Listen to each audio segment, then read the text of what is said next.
Ya, bismillahirrahmanirrahim. Assalamualaikum warahmatullahi wabarakatuh.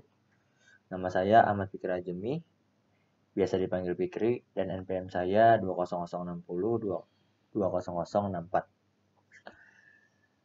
Saya di sini ingin mempresentasikan hasil kerja dari mata kuliah Pendidikan Kewarganegaraan. Dan saya berterima kasih untuk dosen pengampu Dr. Hajah Sulastini, MSI, dan asisten dosen Anopan Ashari, SIP, MAP, serta Adi Surya, STMT. Tanpa panjang lebar, saya akan masuk ke materi berikutnya. Ya, materi yang saya bahas di sini berjudul Esensi dan Urgensi Identitas Nasional. Pertama-tama saya akan menjelaskan tentang pengertian identitas nasional. Pengertian identitas nasional. Nasional secara etimologis, identitas nasional berasal dari dua kata, yaitu identitas dan nasional. Kata identitas berasal dari bahasa Inggris identity yang memiliki pengertian harfiah ciri-ciri. Ciri-ciri tanda-tanda atau jati diri yang melekat pada seseorang atau sesuatu yang membedakannya dengan yang lain.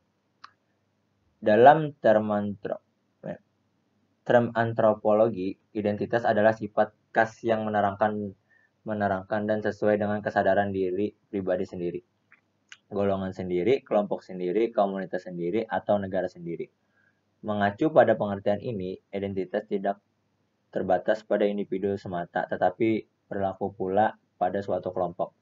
Sedangkan, kata nasional merupakan identitas yang melekat pada kelompok-kelompok yang lebih besar, yang diikat oleh kesamaan-kesamaan baik fisik seperti budaya, agama, dan bahasa maupun non-fisik seperti keinginan, cita-cita, dan tujuan. Berikutnya saya akan membahas tentang unsur-unsur identitas nasional. Unsur-unsur identitas nasional. Identitas nasional Indonesia merujuk pada suatu bangsa yang majemuk. Kemajuan itu merupakan gabungan dari unsur-unsur pembentukan identitas, yaitu suku, bangsa, agama, kebudayaan, dan bahasa.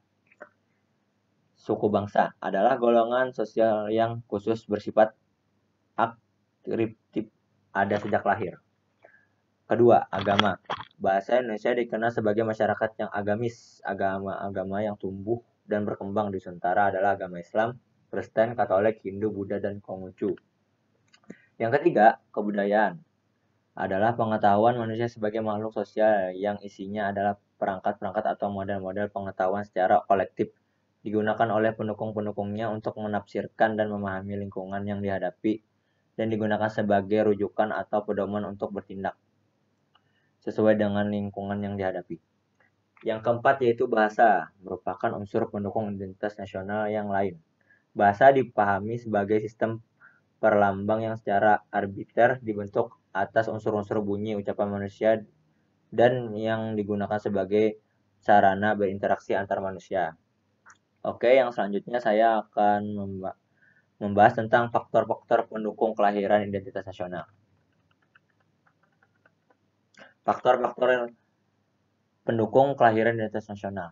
Faktor yang mendukung kelahiran identitas nasional bangsa Indonesia meliputi faktor objektif, yaitu faktor geografis, ekologis, dan demografis. Yang kedua, faktor subjektif, yaitu faktor historis, sosial, politik, dan kebudayaan yang dimiliki bangsa Indonesia. Ya, sekian dari saya. Atas kesalahan atau ada kata-kata saya yang kurang berkenan, mohon dimaafkan. Assalamualaikum warahmatullahi wabarakatuh.